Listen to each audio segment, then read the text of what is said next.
Go down, Moses, way down in Egypt land. Tell old Pharaoh to let my people go. Go down, Moses, way down in Egypt land. Tell old Pharaoh to let my people go. I was born in Maryland's Dorchester County, or around 1820 or so. The master, he named me Araminta Ross, but I would later change my name to honor my mother. My duties as a slave, they started when I was knee-high to a grasshopper, if you know what that means.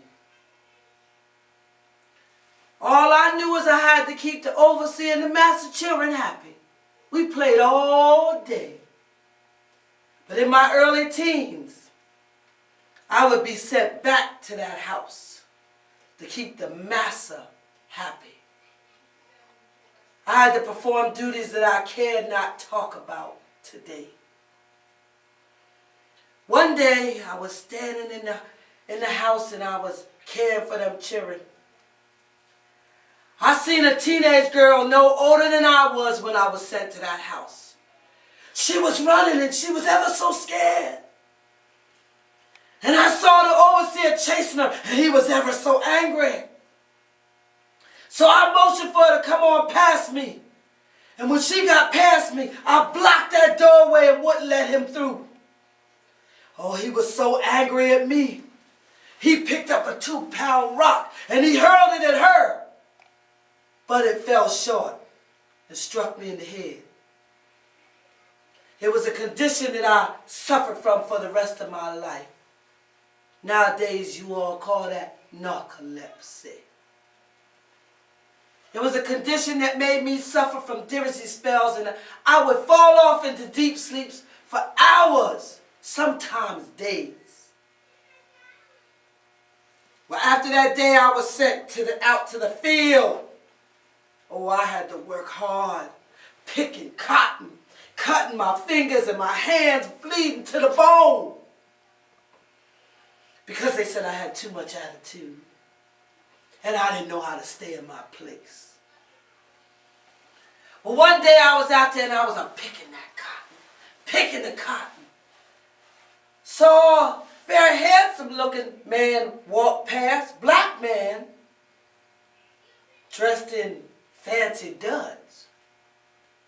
He stopped and stared at me for a while, long while. I seen him going up the road and go in the back and go in the master house. I saw him. Stayed in there for quite a while, he did. Then the master come out and he said, Minta, come to me. I ran over to him. He said, you ain't got to come to my quarters no more. You're going to go with him in his quarters. I didn't know what that meant. Heard tell it was called marriage. Well, wasn't so bad. Because now I got to have my husband's arms wrapped around me at night. And not that old master arms.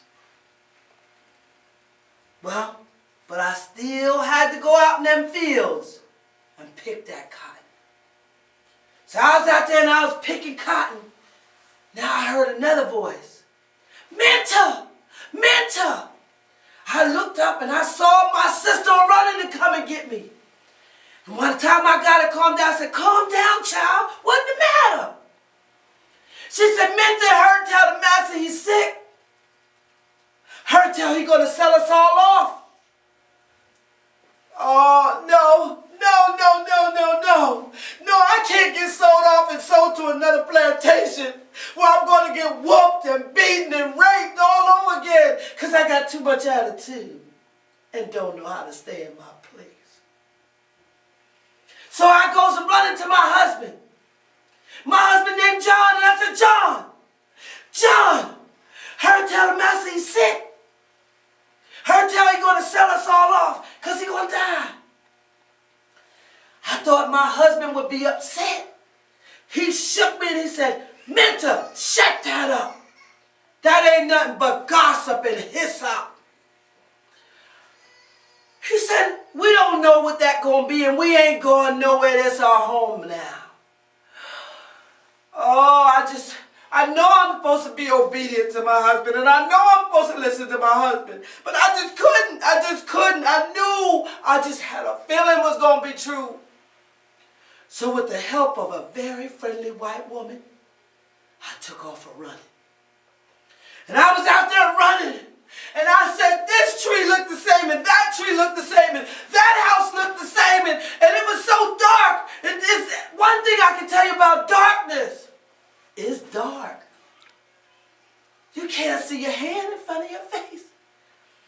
Oh, I started feeling one of them dizzy spells coming on, and I didn't know what to do, and I didn't want to get caught, and I'm whipped and beaten and chewed up by the dogs. I started digging down and I started digging in the ground. And I just wanted to make sure that I got in that ground before I passed out. And I got in that hole that I dug with my hands. And I pulled over all those leaves over top of me. And I pulled that dirt on top of me until I fell asleep. And I did. I don't know.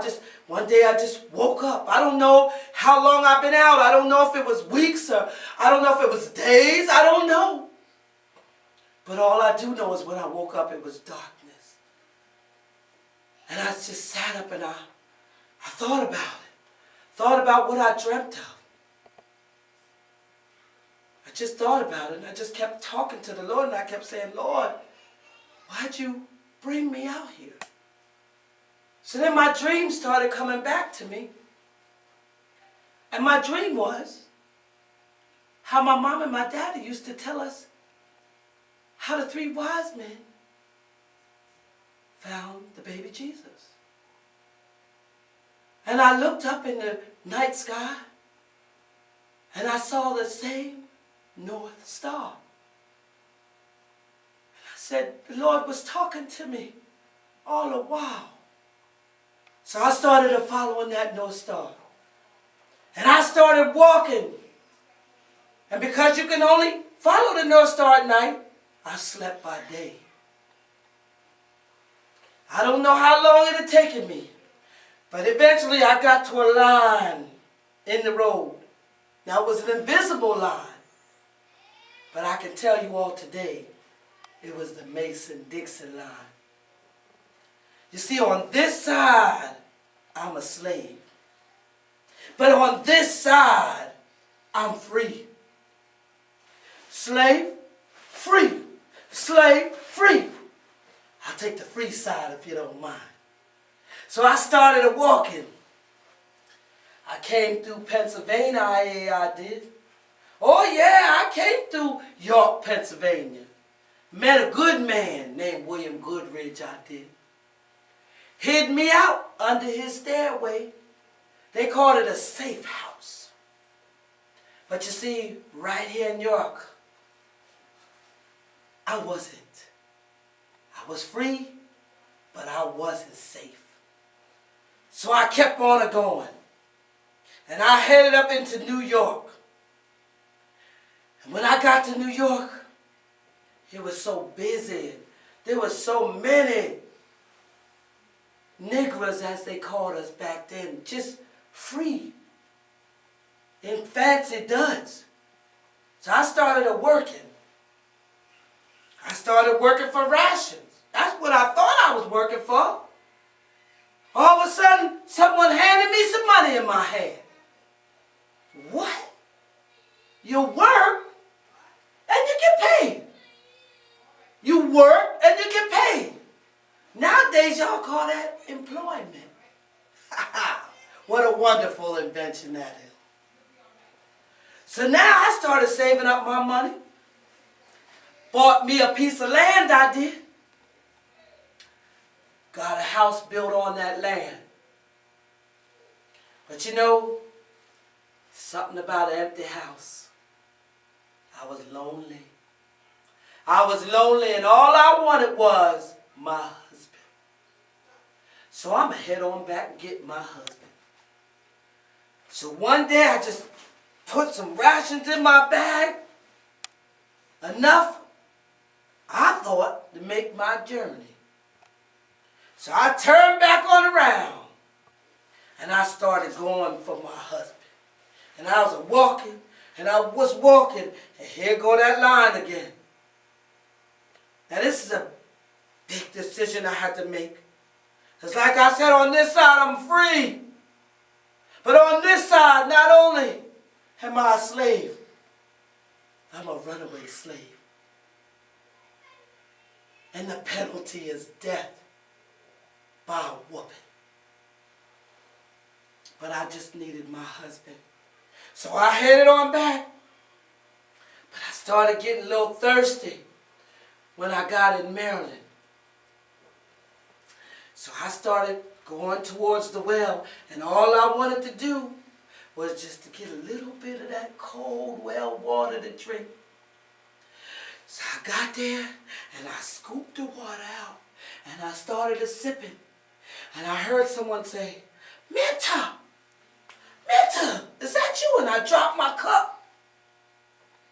Here was my sister. Oh, we rejoiced and were so happy with each other. And she told me how everything she said was true.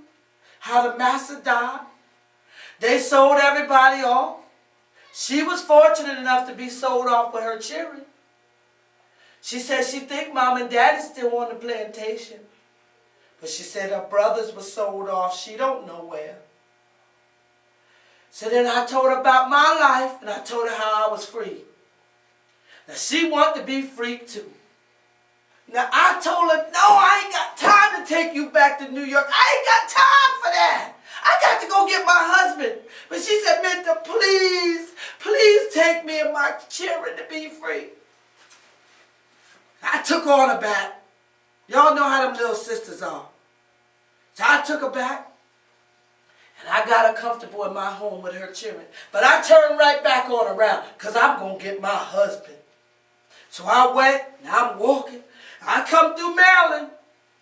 Now I'm getting in Virginia, and I'm walking, and I started smelling some pie.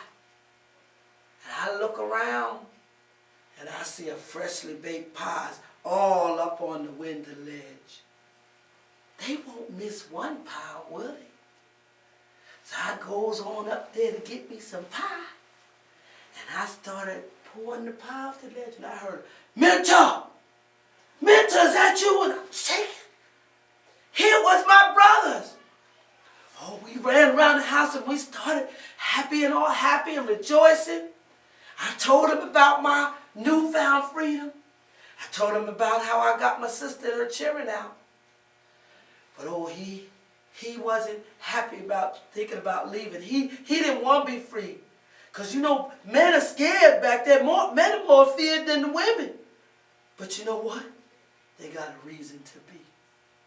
Because their whoopings was more fierce. But I talked him into it. He went, he told me, my other brother there with us too. We got him back. I got him back in my house. But I turned right back on around. Because who am I going to go get? My husband. So now I walk through Maryland, and I'm walking through Virginia, and I'm way down south right now. Because I start smelling the flesh. I started hearing the whoopings in the background. I hear the dogs on the other side. And I knew I was in dangerous country. Now I'm getting closer to my hut. And I started smelling something else now. I started smelling food being cooked. And what you don't know about John is he couldn't cook. So now when I get there, I find John done took another wife. Oh, I done did all this for nothing. But as I was walking back, and I'm thinking I'm going back to New York by myself, I started hearing it. Hey, are you that lady? Her tell you that woman that know how to get free. Maybe I is, maybe I ain't. Who want to know? We just want to be free. We just want to go with you. So I took them with me. And that was where it all began. So I thought. I started taking them. And that's when I devised clever techniques to get them out. Oh, I'd build big old crates and drill little holes in it. I had them packed in there so tight they could barely breathe. 9, 10 slaves in a crate. They better not even thinking about sneezing. And I'd take that crate, steal the massa buggy, and I'd ship that crate right on into Canada. Oh, I'd do things like I'd have someone beat the sounds of freedom. And when they hear them drums, they come a-running. They come a-running, and then we started walking. But you know, we started walking. We started maybe walking on a Wednesday or a Thursday because, see, the newspaper came out on Monday. They only got one newspaper once a week. So by the time they found out about the notices, the runaway slaves and the notices, we was already gone. 3-4 days ahead of them. Oh, and then there was some times when you had the hollering children. What you gonna do with them? So I would take out my elixir and I'd give them a swig of that. Nowadays y'all call that Vicks cough syrup. That's what you call it. Sometimes we get to the wide river and I would think, how am I going to get them across? Because there is no. What you going to do? So I would start singing. Wade in the water. Wade in the water, children. Wade in the water. God's gonna trouble the water. Now Jordan, the river is chilly and cold. God's gonna trouble the water. It chills the body, but it lifts the soul. God's gonna trouble the water. By the time I sang that song, I had them all across the river. But then there was some times when there was a feared man and I just couldn't do anything to calm him down. I just couldn't do nothing. And at that point in time, I had to reach in my bag and I had to pull out my gun. And I'd have to put it in his ribs. And I'd have to say, you're going to be free today or you're going to die today. I never lost a single passenger. I made that trip 19 times.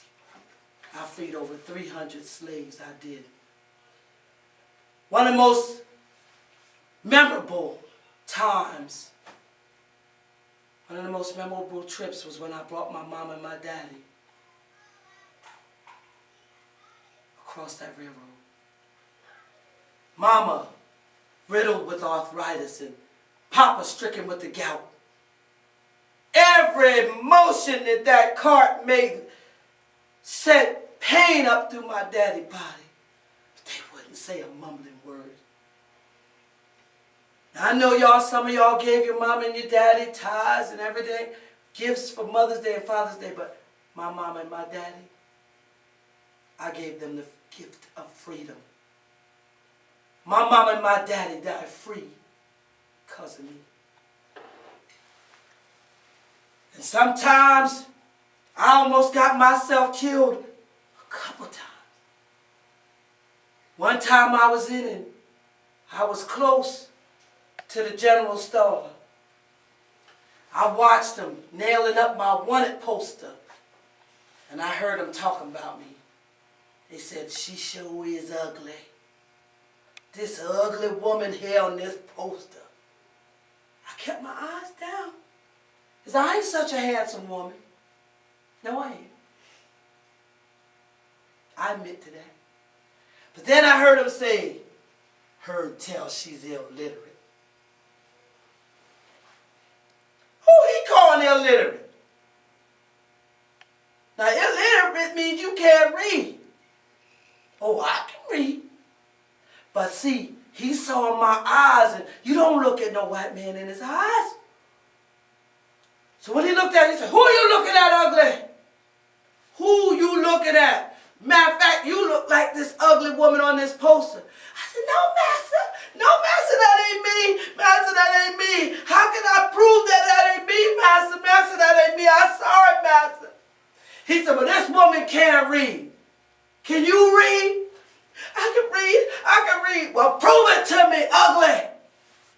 I can read, master. I can read. Just let me tell you. Just let me show you what I can do, master.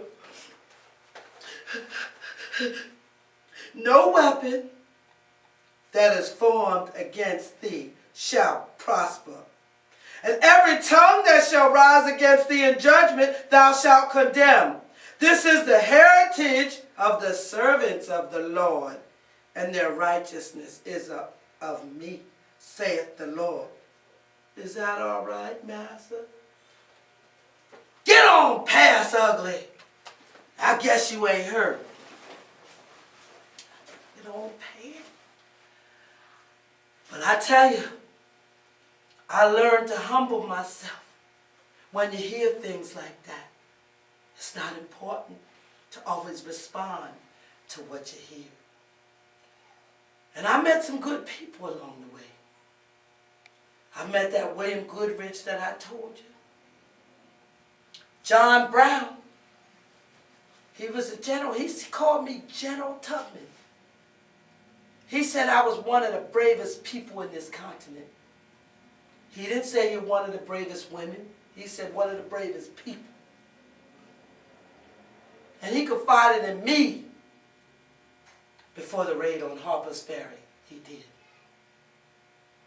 Frederick Douglass, he wrote that song that I sang when I first came out here. Go Down Moses. That was about me. There were some times when I didn't have nobody to talk to, and I needed to be ministered to myself. And all I could do was just try to talk to the best listener in the world. And I would just talk to him and I would say, precious Lord, take my hand and lead me on. Let me stay. I am tired. I am weak, Lord, and I am worn through the storm and through the night. Lead me on to the light. Take my hand, precious Lord, and lead me home. And he would just comfort me. He would just comfort me when there was no other comfort to be found. And then I would just have enough strength to get up and work and go on. And I worked hard, y'all. I worked hard. I worked as a nurse. I worked as a slave. That was the first job. I worked as a cook. And I worked as a spy. And I even created things. created an organization called the Freedom Seekers. Well, I taught them how to get the slaves out. And they taught other slaves how to get slaves out. And they taught other slaves how to get out. And that is what we need to do today. We need to keep teaching our youth how to get out of the poverty. We need to teach them how to get out of the violence. We have to keep on teaching our children. Oh, I did find a man. Married a man that loved me to the day I died. My memorial still is in Auburn, New York. Those of you who don't know me by now, let me introduce myself to you. Ladies and gentlemen, I am Harriet Tubman. Jordan River, I'm bound to cross. Oh, Jordan River, I'm bound to cross. The blanket that Harriet Tubman would send into the plantations, and because of the stitchery, how beautiful the stitchery was, they would display it on their porch. But what they didn't know was they were giving the slaves, they were letting the slaves know that Harriet Tubman was going to be coming through. And this was actually the basket that told them how many nights of ration to bring before they could get help. So what they had to do was they had to count the colored squares. So on this one, you knew it was 9 nights that you had to bring of rations. And you seen this ship on there, you knew that this was going to be a trail that was going to lead you eventually to Canada. And if you see, here's the sail, here's the ship. But sometimes they just thought it was a beautiful way that people put stitchery on here. This was the wagon wheel, and this was the wagon wheel here. And it says this wagon wheel told you that this one was going to turn towards Canada. So all of these little patterns, and this was the pattern, and this was the pattern that was called the crossroads. And if you did not see this pattern on it, it meant that you had to see this pattern on it, or else it wasn't an authentic blanket, because they caught on to that too, and they started trying to make fake blankets. But you had to find this pattern somewhere on this blanket, or else it wasn't real. This also meant that when you got halfway, this pattern was when you got halfway, this is the sunlight, it meant dig a hole and bury yourself, because you're going to have to stay covered until the Quakers could come and help you to get out. So this whole blanket was filled with information, and this was one of the things that Harriet Tubman actually sent in, to make sure that they knew that she was coming.